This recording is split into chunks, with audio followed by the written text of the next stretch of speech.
और एक बार फिर से आपका स्वागत है। आप देख रहे हैं न्यूज़ इंडिया और आज बड़ी महा कवरेज जारी है। पहले फेज की वोटिंग हो रही है, बता दें आपको। लेकिन मणिपुर में वोटिंग के बीच फायरिंग भी हुई है। ये बड़ी खबर आ रही है मणिपुर से, जहां पर 3 लोग घायल हो गए हैं। बिष्णुपुर इलाके की ये घटना बताई जा रही है। तो देखिए, मणिपुर से बड़ी खबर आपको बता रहे हैं।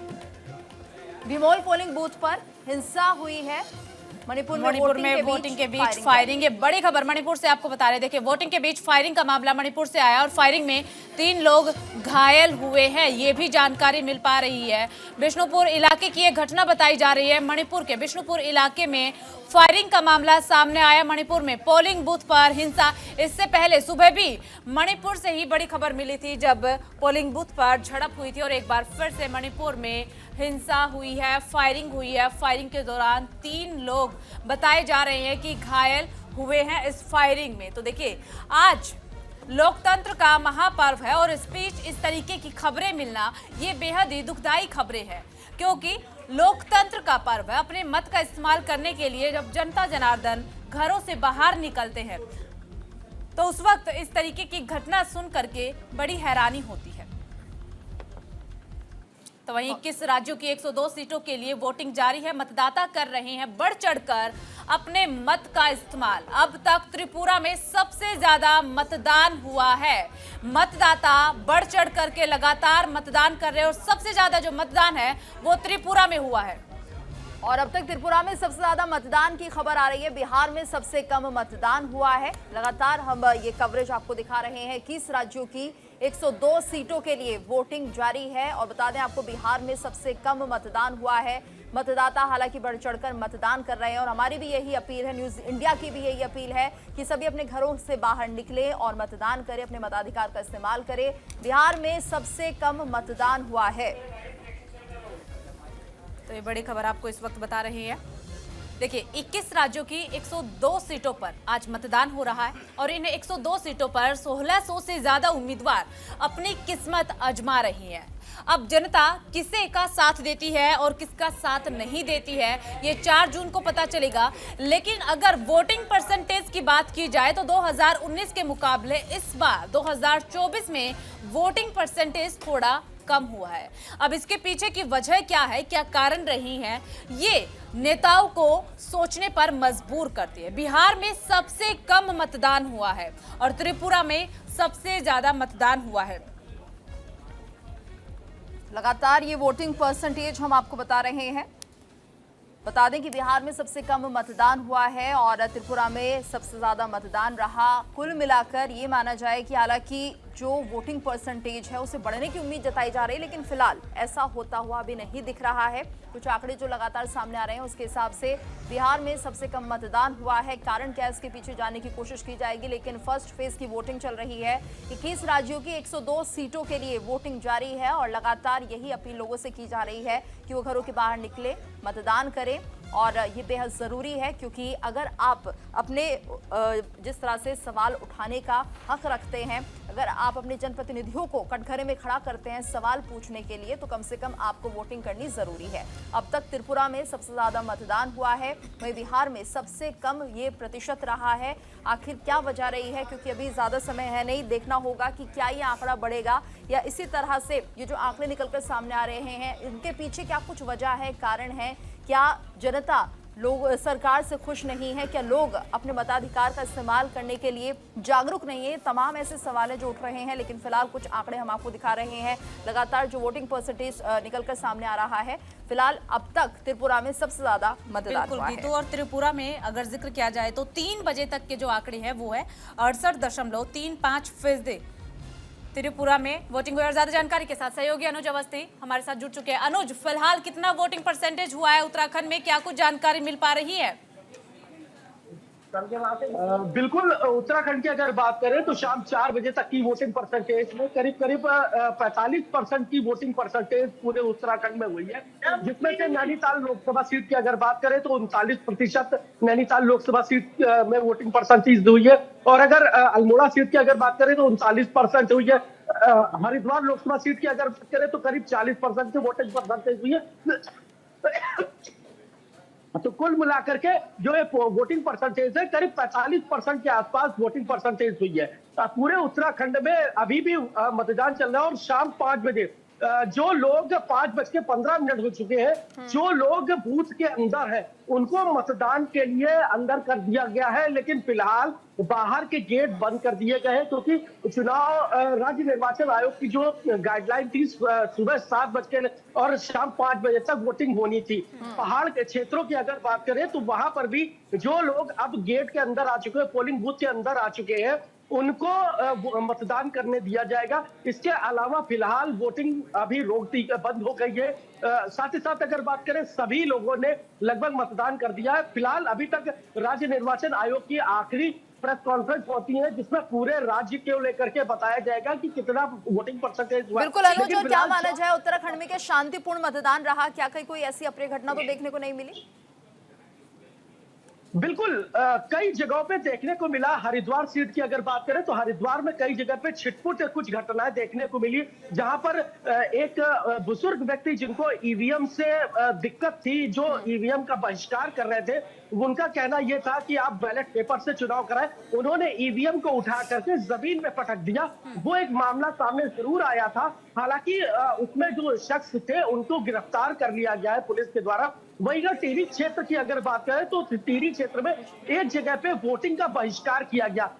वहां पे पूरे गांव में सिर्फ एक वोट पड़ा, जिसको लेकर के प्रशासन आनंद फानन में वहां पे पहुंचा और मनाने की कोशिश करी गई, लेकिन फिलहाल वहां से किसी ने भी वोट नहीं डाला। उन्होंने वोट का बहिष्कार किया। इसी आधार पर चमोली जिले की अगर बात करें तो चमोली में भी एक जगह पे चुनाव का बहिष्कार किया गया और वहां पर भी इस वोटिंग को लेकर के लोगों के में रोष दिखा कि हमारे यहाँ सड़क नहीं बनी हुई। ठीक है अनुज, देखिए लेकिन अभी अगर 4 बजे तक के, माफ कीजिएगा 3 बजे तक के अगर आंकड़ों की बात करें तो उत्तराखंड का जो वोट परसेंटेज वो 45.53% रहा है। आप जमीन पर मौजूद है, ग्राउंड जीरो पर आप हाल देख रहे हैं देवभूमि उत्तराखंड का। हवा किस तरफ है, हवा का रुख किस तरफ जा रहा है? बिल्कुल लगातार न्यूज इंडिया खबर दिखा रहा है, वोटिंग को दिखा रहा है, मतदाताओं को दिखा रहा है। साथ ही साथ जितने भी नेताओं ने यहाँ पे अपने मताधिकार का प्रयोग किया, चाहे पूर्व मुख्यमंत्री हरीश रावत हो, हरिद्वार लोकसभा सीट से प्रत्याशी त्रिवेंद्र सिंह रावत हो, पौड़ी लोकसभा सीट से अनिल बलूनी हो या गणेश गोदियान हो, नैनीताल लोकसभा सीट से अजय भट्ट हो या प्रकाश जोशी हो कांग्रेस से, अल्मोड़ा सीट की अगर बात करें तो वहां से अजय टमटा या प्रदीप टमटा हो कांग्रेस से, तो सभी लोगों की जो एक हवा देखी जा रही है। बीजेपी लगातार ये दावे कर रही है कि हम इस बार बिल्कुल बिल्कुल अनुज, आप हमारे साथ बने रहिएगा। हमारी संवाददाता भावना सिसोदिया भी हमारे साथ जुड़ गई है, उनसे भी अपडेट ले लेते हैं। भावना, क्या जानकारी फिलहाल मतदान को लेकर, कितनी परसेंटेज वोटिंग हुई है और क्या कुछ अपडेट बताइए हमारे दर्शकों को? आपको बता दूं, मुजफ्फरनगर में सुबह 7 बजे से मतदान शुरू हुआ था, जो कि 5 बजे तक का समय था। अगर यहाँ पर बात की जाए तो और देखा जाए तो मतदान जो है वो बेहद ही कम हुआ है। लगभग 45 से 50% मतदान जो है वो मुजफ्फरनगर की 6 विधानसभा सीट्स पर हुआ है। तो कहीं ना कहीं देखा जाए तो ये जरूर कहा जा सकता है कि मतदाता जो है वो उस उत्साह के साथ जो है बाहर आते हुए नजर नहीं आए, इसलिए जो वोट प्रतिशत है वो बेहद ही कम रहा है। भावना, कारण क्या रहे इसके, कारण क्या मान रही हैं? जी देखिए, अगर देखा जाए मुजफ्फरनगर में तो कहीं ना कहीं एक गर्मी का प्रकोप जरूर लोगों से सुनने में जरूर आया कि गर्मी कहीं ना कहीं बेहद ज्यादा है, जिसके कारण लोग बाहर आते हुए नजर नहीं आए हैं। उसके अलावा और भी ऐसा कोई खास कारण जो है वो नजर नहीं आया है। वही मैं आपको ये बता दूं कि अगर मुजफ्फरनगर के पोलिंग बूथ 1972 पोलिंग बूथ की बात की जाए तो वहां पर जो है महिलाएं भी बढ़ चढ़कर वोट डालती हुई नजर आई हैं। कहीं ना कहीं देखा जाए तो महिलाओं के लिए हर तरीके की सुविधा जो है मुजफ्फरनगर के पोलिंग बूथ पर मुहैया कराई गई है, तो कहीं ना कहीं महिलाएं भी वोट डालती हुई नजर आई है। लेकिन जिस तरीके से वोट प्रतिशत कम रहा है वो एक बड़ा सवाल खड़ा करता है कि आखिरकार इतना कम प्रतिशत वोट जो है वो क्यों रहा मुजफ्फरनगर में। चलिए ठीक है भावना, देखिए इस बार अगर पश्चिमी उत्तर प्रदेश का जिक्र किया जाए तो यहाँ पर आरएलडी और बीजेपी के गठबंधन से लोगों में खासी नाराजगी देखने को मिली है। क्या वोटिंग पर इसका असर पड़ रहा है? जी देखिए, जब इसको लेकर हमने संजीव बालियान से बात की तो उनके समर्थकों का और उनका साफ तौर पे ये कहना था कि काम से जाने जाते हैं और संजीव बालियान पिछले 2 बार के सांसद रह चुके हैं और उन्होंने इस क्षेत्र में कई तरीके के विकास कार्य करे हैं। यहाँ तक कि ये बात भी कही गई सुनीता वालियान के माध्यम से कि उन्होंने इतने विकास कार्य करे हैं कि अगर गिनती गिनवानी शुरू की जाए तो शाम हो जाएगी।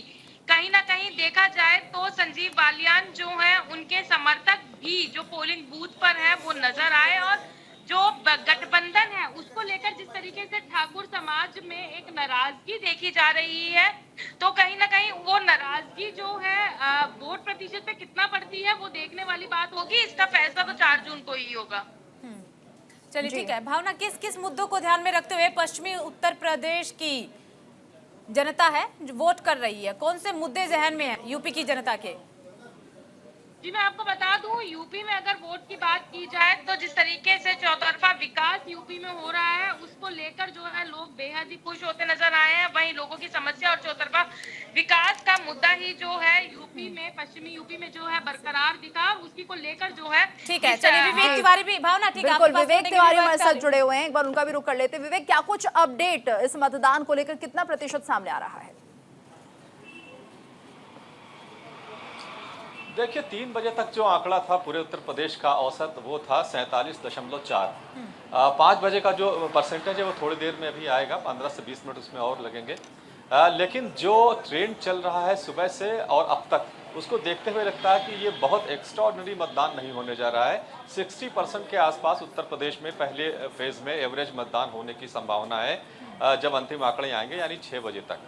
तो ये बहुत उत्साहजनक फिगर नहीं है। जो सबसे अधिक वोटिंग हुई है इन 8 सीटों में से वो सहारनपुर है, जहां 3 बजे तक 53% से ज़्यादा वोटिंग हो चुकी थी। यानी वहां पर जो परसेंटेज है वो 65% के आसपास या उससे ऊपर जा सकता है। इसका मतलब ये हुआ कि सहारनपुर की जो सीट है भारतीय जनता पार्टी के लिए वो चुनौती बन गई है और वहां पर बीजेपी को मुश्किलें आ सकती हैं। दूसरे नंबर पर जहां पर जहां पर मतदान हुआ है, दूसरे नंबर पर जो लोकसभा क्षेत्र है वो है पीलीभीत, जहां लगभग 50% मतदान हुआ है 3 बजे तक। वहां भी 60+ जाने की पूरी संभावना है। जितिन प्रसाद वहां से बीजेपी की तरफ से इलेक्शन लड़ रहे हैं, जो प्रदेश सरकार में मंत्री भी हैं, वहां भी उनको टफ चैलेंज मिल रहा है। बाकी की जो सीटें हैं वहां पर 45, 46, 47% तक पोलिंग हो रही है। सबसे कम पोलिंग हुई है रामपुर में।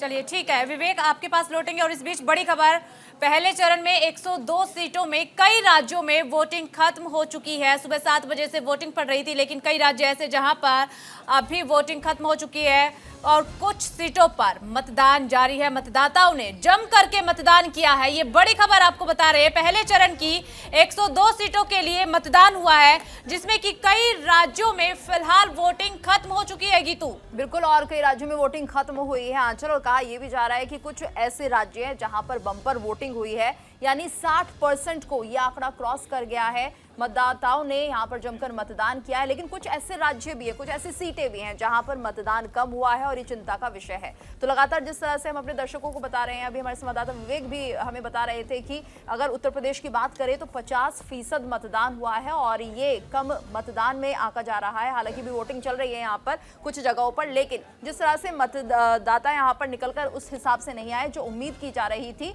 उससे एक बड़ा अंतर यहाँ पर जरूर दिखाई देगा। बिल्कुल, और विवेक लगातार हमारे साथ बने हुए। विवेक, आप सहारनपुर का जिक्र कर रहे थे कि सहारनपुर में बीजेपी के लिए चुनौती बनी हुई है, सबसे ज्यादा मतदान सहारनपुर में हुआ है, लेकिन कई सीटें ऐसी भी है जहां पर कम मतदान हुआ है। तो ऐसे में नेताओं को सोचने की, विचार करने की जरूरत है कि आखिरकार वोट परसेंटेज कम क्यों रहा। बिल्कुल, जहाँ पर ऐसा माना जाता है, जो सफोलॉजिस्ट हैं उनका ये विश्लेषण इस तरह से करते हैं कि जहाँ पर कम पोलिंग होती है उसका मतलब ये है कि जनता उदासीन है, उसको बहुत फ़र्क नहीं पड़ता कि कौन जीत रहा है कौन हार रहा है। ऐसे में जो सिटिंग एमपी होते हैं, जो सत्तारूढ़ दल होता है, उसके वोटर निकल करके आके वोट देते हैं। उसको हराने वाले जो मतदाता होते हैं वो आमतौर पर नहीं निकलते हैं। तो जहां पर 45-46% तक 3 बजे तक पोलिंग हुई है, वो सीटें मानी जा सकती है भारतीय जनता पार्टी के लिए आसान होंगी। लेकिन जहां पर 3 बजे के बाद 3 बजे तक 50% या उससे ऊपर पोलिंग हुई है, तो इसका मतलब ये है कि वहां 65% तक आसपास पोलिंग जा सकती है, क्योंकि 1 घंटा अब भी बचा हुआ है और हमारे पास 3 बजे तक का फिगर है। तो 3 घंटे में अगर 10 से 15% वोट और पड़ते हैं तो 65% तक पोलिंग परसेंटेज जा सकता है। जहां पर 65% होगा वहां पर बीजेपी के लिए मुश्किल हो सकती है। ये सिर्फ अनुमान है, अभी कहना बहुत मुश्किल है, लेकिन सहारनपुर और पीलीभीत यहाँ पर ऐसा लग रहा है कि बीजेपी को थोड़ा टफ चैलेंज मिला है। ठीक है। विवेक जी, आपसे हम ये भी समझना चाहेंगे, क्या एक वजह पैराशूट कैंडिडेचर भी हो सकता है? जिस तरह से लगातार जो कार्यकर्ता हैं, जो नेता हैं, वो काम करते हैं, उन्हें हटा के किसी और को अगर सीट दे दी जाती है तो ये भी एक वजह हो सकती है?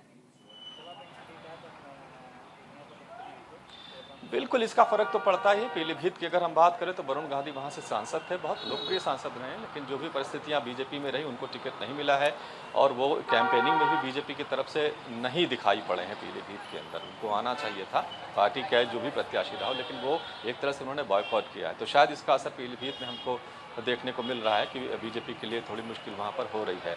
पैराशूट कैंडिडेट की जहाँ तक आपने बात की, ये बात सही है कि भारतीय जनता पार्टी ने इस बार जैसी उम्मीद थी कि 40 से 50% प्रत्याशियों जो सिटिंग एमपीज उनके टिकट उत्तर प्रदेश में काटे जाएंगे, उनकी रिपोर्ट्स अच्छी नहीं थी, ऐसा नहीं हुआ। वोट टिकट कटे हैं लेकिन बहुत कम कटे हैं। ये पूरा चुनाव बीजेपी दरअसल नरेंद्र मोदी के चेहरे पर लड़ रही है, इसलिए प्रत्याशी कौन है इसके लिए बहुत ज़्यादा मेहनत लग रहा है नहीं की गई है। तो अब वो पैराशूट का कैंडिडेट हो या किसी दूसरे दल से आया हो या बदला गया हो या वही रहा हो, इसका बहुत फर्क नहीं पड़ने वाला है। ये चुनाव नरेंद्र मोदी और उनके कामकाज उनके चेहरे पर हो रहा है। भारतीय जनता पार्टी ने पूरी ताकत इस पर लगाई है, इसलिए प्रत्याशी कौन है इस पर बहुत फर्क पड़ने वाला नहीं है। अब जनता के बीच में इसका मैसेज क्या है, वो इसको किस तरह से लेती है, ये तो हमें रिजल्ट बताएंगे। ठीक है विवेक, देखिए पश्चिमी बेल्ट में पहले चरण में चुनाव हो रहा है, 8 सीटें हैं। जाटलैंड कहा जाता है और किसानों का गढ़ भी कहा जाता है। किसानों की खासी नाराजगी सरकार से देखी गई है, तो क्या वोटिंग पर किसानों की नाराजगी का असर पड़ा? साथ ही राम राज्य का मुद्दा लगातार बीजेपी की तरफ से उठाया गया है। देखिए, ग्रामीण अंचल में वोट अच्छे पड़े हैं, जो लोकसभा सीटें हैं, और जो उसको अगर हम रूरल और अर्बन में उसको बांट दें तो रूरल एरियाज में अच्छे वोट पड़े हैं। किसान निकले हैं वोट करने के लिए, ऐसा नहीं है। देखिए, पहली बात यह है कि मौसम बहुत खराब है। उत्तर प्रदेश में 40 से 45 डिग्री के बीच में टेम्परेचर इस वक्त चल रहा है, तो जाहिर बात है इतनी गर्मी, और आने वाले फेजेस में अगर पहले फेज का ये हाल है तो आने वाले फेजेस में परसेंटेज और गिरेगा। तो कहीं ना कहीं चुनाव आयोग को इसमें सोचना चाहिए। घंटा उन्होंने इसीलिए बढ़ा। ठीक है विवेक, बहुत बहुत शुक्रिया आपका तमाम जानकारी साझा करने के लिए। अनुज और भावना, आपका भी बहुत बहुत शुक्रिया तमाम जानकारी साझा करने के लिए। अब वोटिंग मतदान को लेकर के आज का दिन बेहद ही खास है और इसी पर चर्चा करने के लिए हमारे साथ एक खास पैनल भी जुड़ा हुआ है। बीजेपी प्रवक्ता डॉक्टर शतरूपा हमारे साथ जुड़ी हुई है। इसके अलावा कांग्रेस प्रवक्ता विक्रम लोहिया जुड़े हुए हैं। राजनीतिक विश्लेषक नाजिम खान भी हमारे साथ जुड़े हुए हैं। राजनीतिक विश्लेषक दिनेश सिंह गेट भी हमारे साथ जुड़े हुए हैं। इसके अलावा राजनीतिक विश्लेषक निपुण भी हमारे साथ जुड़े हुए हैं और आरएलडी की प्रवक्ता निशा चौधरी भी हमारे साथ जुड़ी है। आप सभी का बहुत बहुत स्वागत है न्यूज इंडिया पर। और शुरुआत करना चाहेंगे बीजेपी के साथ ही डॉक्टर शतरूपा प्रवक्ता हमारे साथ जुड़े हुए हैं। डॉक्टर जी, आप जिस तरीके से परसेंटेज रहा है, मतदान कम रहा है, तो सोचने विचार करने की जरूरत है। देखिए, जरूरत एक ही बात है कि जितना मतदान हुआ है ज्यादातर हमारे तरफ ही हुआ होगा, क्योंकि लोगों को पता है कि इसके बाद इस बार जैसे वोटिंग हो रहा है, ये बहुत क्लियरली तीसरी बार मोदी जी को पावर में लाने के लिए हो रहा है। मतदाता ने देखे होंगे ये कि हमारा जो नियत है, हमने जो प्रॉमिस किए हैं वो हम प्रॉमिसेस डिलीवर किया है। तो जितने भी 102 सीटें में जो भी जहां भी हुआ है, अच्छा से हुआ है और ज्यादातर जो मतदाता ने निकल के आया है, मैंने वोट देने के लिए आया है, परसेंटेज में ऐसा लग रहा है कि वोटिंग हमारे तरफ ही हुआ है। आप अगर खास तौर पे पश्चिम बंगाल के बारे में बोले, पश्चिम बंगाल में तो वायलेंस होती रहती है, ज्यादातर तृणमूल वायलेंस क्रिएट करता है। और यहाँ पे जो माहौल क्रिएट किया हुआ है ममता बनर्जी ने, और ममता बनर्जी के साथ साथ वो जो उदय यानी पश्चिम बंगाल से आपको ज्यादा उम्मीदें हैं। डॉक्टर शतरूपा, हमारे साथ और भी तमाम पैनल जुड़ा हुआ है, हम निपुण जी का भी रुख करेंगे। निपुण जी, आप क्या मानते हैं, जो ये वोटिंग परसेंटेज निकलकर सामने आ रहा है, आपके हिसाब से क्या आप इसे एवरेज मानते हैं, कम मानते हैं, जितनी ज्यादा की उम्मीद लगाई गई थी? देखिए, सुबह का जैसे दौर चल रहा था तब तो बिल्कुल ही ठंडा पड़ा हुआ था हमारा वातावरण, लेकिन हम देखें उसके बाद जो बढ़ा है, लेकिन उतनी नहीं बढ़ा है जितनी उम्मीद थी। पर कुछ राज्यों में बढ़ा है, त्रिपुरा की हम बात करें, बंगाल की हम बात करें, तो ये माना जाता है कि जब आपका प्रतिशत बढ़ता है तो जो सत्तारूढ़ दल है उसके विरोध में ज़्यादातर आपका देखने को मिलता है। हालांकि ऐसा कोई वो नहीं कि ऐसे ही रहता है रुझान, लेकिन ज़्यादातर आप देखेंगे अगर कम रहता है तो ये क्या होता है, सत्तारूढ़ के फेवर में होता है कि यानी कि जो रूलिंग पार्टी है उसके फेवर में रहेगा, उसी की वापसी होगी। और जो कहा जाता है कि उदासीन मतदाता है, मतदाता उदासीन तब हो जाता है उसको ये ठीक चल रहा है, न्यूट्रल है, कोई दिक्कत नहीं, कोई इशू नहीं है। ज़्यादा अगर कोई बिल्कुल क्रांति हो जाए, परिवर्तन आ जाए कि परिवर्तन लाना है, तब जनता सड़कों पर निकलती है, जनता आंदोलन करती है, जनता फिर वोटिंग में परिवर्तन करती है। आप देखेंगे पूरे पिछले 5 साल पश्चिम का बंगाल में कार्यकाल आप ऐसा रहा। महसूस कर रहे हैं आंदोलन की राजनीति यहाँ पर होती हुई दिखाई देगी? नहीं, देखिए आंदोलन नहीं, मेरा कहने का मतलब ये है कि आंदोलन हो, क्रांति हो, जनता मुद्दे उठाए। विपक्ष क्या करे, विपक्ष ने यात्राएं की, कांग्रेस की पार्टी की हम बात करें, राहुल गांधी जी ने यात्रा की, लेकिन कोई ऐसा आंदोलन हुआ या कोई ऐसी बातें हुई कि जनता जिसको लेकर वो क्या सड़कों पर आए हों, जनता को लेकर आए हों। आप देखिए 2013 याद कीजिए, 2014 याद कीजिए कि जैसे आपके जो बीजेपी के कार्यकर्ता थे, बीजेपी के जो लीडर थे, किस प्रकार उन्होंने कांग्रेस को घेरा था। लोहिया लेकिन जी, इस बार ऐसा आपको देखने ये को सवाल मिला। आपसे भी पूछा जा रहा है। देखिए, मैं जैसे अभी भारतीय जनता पार्टी की प्रवक्ता मेरी बहन ने कहा कि प्रॉमिस भारतीय जनता पार्टी ने फुलफिल किए हैं। मैं आपको याद दिलाना चाहता हूं 2014 में प्रधानमंत्री जी बड़ा चीख चीख करके कह रहे थे बहुत हुई महंगाई की मार, अब की बार मोदी सरकार। प्रधानमंत्री जी ने कहा बहुत हुआ नारी पे अत्याचार, अब की बार मोदी सरकार। तो प्रधानमंत्री जी ने कहा डॉलर के रुपया कितना गिर रहा है, डॉलर कहां से कहां पहुंच रहा है, आतंकवाद की बात कर लीजिए। नहीं अभी रुकिए, आप पीछे मत बोलिए ना, मैं बताना चाह रहा हूं आपको। जिस प्रकार से कहा 2022 तक सबका पक्का घर होगा, घर में नल होगा, नल में जल होगा, किसानों की आय दुगनी करने की बात थी, 100 दिन में काला धन लाने की बात थी, सबके खाते में 15 लाख देने की बात थी। प्रधानमंत्री देश के गृह मंत्री साहब ने अपने मुंह से कहा कि ये तो जुमले की बात होती है, इनको सच नहीं माना जाता। मैं कह रहा हूं स्मृति ईरानी जी प्रधानमंत्री मनमोहन सिंह जी को चूड़ियां भेंट करने गई थी। मैं कह रहा हूं तो चूड़ी क्या, उनको सब कुछ सिंदूर सब कुछ भेंट कर दीजिए मोदी जी को। जो मोदी जी ने प्रॉमिस किए सारे प्रॉमिस झूठे साबित हुए। 2014 में भी वही गारंटी थी, 2024 में भी वही गारंटी दे रहे हैं कि 3 करोड़ घर बनाऊंगा, रोजगार दूंगा। अरे 2 करोड़ रोजगार, आप पकौड़े तलने की बात कर देते हो। आज प्रधानमंत्री से लोगों को जो उम्मीद थी, जो कर करके उनको चुना गया, लेकिन प्रधानमंत्री जी अपने वादों पे सब सरासर झूठे साबित हुए। और आज मैं कहना चाहता हूं कि बात आज राम मंदिर की है। राम हमारे हैं, सबके हैं, पूरे हिंदुस्तान के देशवासियों के राम है, सबके अगर राम आपके है। हैं तो सर न्योते लेकिन क्यों ठुकरा दिया था? देखिए न्योता भारतीय जनता पार्टी के न्योते पे क्यों जाएंगे, हम अपने न्योते पे जाएंगे। हम उन्हें नहीं, वो हम भारतीय भाजपा जनता के पार्टी न्योते का पे जाएंगे। न्योता नहीं था, अगर सर। शंकराचार्य जी, चारों शंकराचार्य जी माने गए, चारों शंकराचार्य नहीं, जी वो ने विरोध बीजेपी किया का न्योता नहीं कि था। अधूरे मंदिर की प्राण प्रतिष्ठा, अधूरे काम की प्राण प्रतिष्ठा, आप उसको अमंगल करने जा रहे हो। मतलब इराम आप से देखिए, मैं आपको बीजेपी के बता हैं। रहा हूं कि प्रधानमंत्री जी जब चारों शंकराचार्य जी ने आपकी बात का विरोध किया, लोहिया जी, आपने बहुत उनका भी विवादित अनादर सा किया। बयान दे दिया मैं आपने। कहना चाहता हूं प्रधानमंत्री जी, देश की जनता आपसे सुरक्षा चाहती है, महिला सुरक्षा चाहती है, देश की जनता, आज का नौजवान आपसे रोजगार चाहता है। बहन आपसे कहती है कि जो आप हमें उज्ज्वला योजना में गैस सिलेंडर दे रहे हो, वो सिलेंडर आप 1200 रुपए का, 1100 रुपए का दे रहे हो, आप उसे 400 का करिए ना, क्यों नहीं करते 400 का? आपने वादा किया था, प्रॉमिस किया था। पेट्रोल आज 100 रुपए का दे रहे हो, 60 रुपए का पेट्रोल था, आपने 100 कर दिया। इतने मुद्दे हैं, इतने देखिए, मुद्दे हैं 70 लोहिया साल जी। में पेट्रोल 60 रुपए पहुंचा और आपने है 10 सर। साल में उसको जो ठीक है है। 100 पहुंचा मैं दिया। कुछ देखिए बोलूं? जी जी, नहीं इतने मुद्दे हैं। एक बार फिर से आपके पास आएंगे शत्रुपा जी, यहाँ पर हम एक ब्रेक के लिए रुकेंगे और ये तमाम चर्चा हमारी जारी रहेगी। फिलहाल एक छोटे सा ब्रेक हम ले रहे हैं, जल्द हाजिर होते हैं।